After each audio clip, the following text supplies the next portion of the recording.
Минни спокойно чистила рыбу на кухонном столе, чтобы приготовить обед для себя и своего мужа. Пока женщина это делала, она увидела что-то, что заставило ее выронить нож из руки на пол. В рыбе, казалось, было что-то блестящее, и когда женщина прикоснулась к этому, ее крики эхом разнеслись по всему дому, потому что рыба внезапно начала шевелиться. Как такое вообще могло случиться? Джоэл и его жена Минни жили в прекрасном доме на берегу озера. У пары был красивый сад, где они сами сажали фрукты и овощи. В озере неподалеку они часто ловили рыбу, что доставляло супругам особенное удовольствие. В тот день рыбалка была удачной, поэтому Минни решила приготовить обед из пойманной рыбы. Это была илистая рыба, также известная как боуфин. Немногим нравится эта рыба, но если боуфина правильно приготовить, из него может получиться отличное блюдо. Хорошенько промыв рыбу в раковине, Минни отнесла ее на кухонный стол. Пришло время заняться наименее любимой частью процесса, которая заключалась в удалении головы и потрошении рыбы. Но как раз перед тем, как женщина разрезала ножом брюхо боуфина, она заметила кое-что странное. В середине тела рыбы была довольно крупная шишка, которая выглядела очень необычно. Минни не была уверена, что это могло быть, но она знала, что бауфины нередко едят все подряд.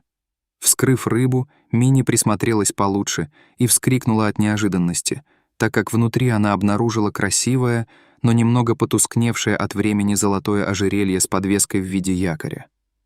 Женщине стало очень любопытно, как такая драгоценность могла оказаться внутри рыбы. Минни продолжила чистить боуфина, который все еще выглядел не совсем обычно. Добравшись до еще одной шишки, Минни начала ее ощупывать, но тут же отдернула руку и закричала от ужаса, так как рыба внезапно начала двигаться. На крики жены на кухню забежал супруг, который, узнав, в чем дело, также ощупал рыбу, но та уже не шевелилась. Джоэл успокоил супругу, которая перед тем, как окончательно разобраться с боуфином, решила поискать ответы на свои вопросы в интернете. Разгадка оказалась очень простой. Оказывается, некоторые виды рыб могут двигаться даже после смерти. Такую реакцию может вызвать самая обыкновенная соль, которая иногда заставляет мышцы рыбы сокращаться, создавая ощущение, что она все еще жива. Минни улыбнулась, узнав такую простую правду.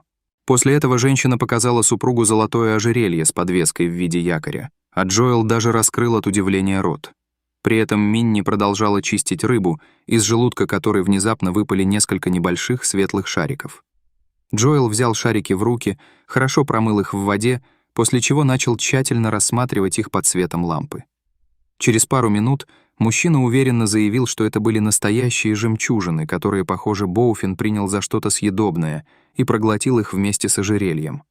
В этот момент пару охватил азарт, так как они почувствовали себя настоящими охотниками за сокровищами. Супруги решили вместе почистить всех пойманных сегодня рыбин, большинство из которых были бауфины.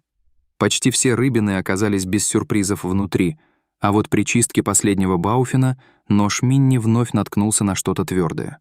Она достала оттуда золотое кольцо, которое, судя по размеру, принадлежало мужчине. Джоэл хорошенько отмыл кольцо и обнаружил на нем гравировку Джимми и Мадлен, а также дату. Сомнений не оставалось, это было обручальное кольцо. Супруги решили не оставлять себе найденные драгоценности, а попытаться разыскать их владельцев. Это оказалось не так-то просто, потому что информации на кольце было явно недостаточно для полноценного поиска. И все же через некоторое время Джоэл нашел в социальных сетях пару с такими же именами и датой свадьбы, как на кольце. Джоэл связался с Джимми, который сначала уверенно заявил, что они ничего не теряли. Но вскоре Джимми сам перезвонил Джоэлу и сказал, что он потерял свое обручальное кольцо, но это было много лет назад, и он давно уже потерял надежду его найти. Минни настояла на том, что они обязательно должны поехать в дом владельцев драгоценностей и вернуть им ценную находку. Дорога на машине заняла менее чем полчаса, а добравшись до места, Минни улыбнулась, увидев приятную пожилую пару, которая стояла на лужайке и нежно держалась за руки. Обменявшись приветствиями, хозяева пригласили гостей в свой дом. Там Мадлен рассказала, что много лет назад, прогуливаясь вдоль озера, она случайно обронила свою сумочку, в которой лежали драгоценности. Супруги поздно заметили пропажу, и, несмотря на все их усилия, они так и не смогли ничего найти. Мадлен показала гостям семейные фотографии, на которых Минни заметила на шее Мадлен то самое золотое ожерелье с подвеской в виде якоря, которое Джимми подарил ей на первую годовщину их свадьбы. Теперь, через много лет, эта драгоценность наконец вновь вернулась к своей владелице. Пожилая пара тепло поблагодарила гостей за их трогательный поступок, после чего Мадлен настояла на том, чтобы Минни оставила себе ожерелье с подвеской в качестве подарка.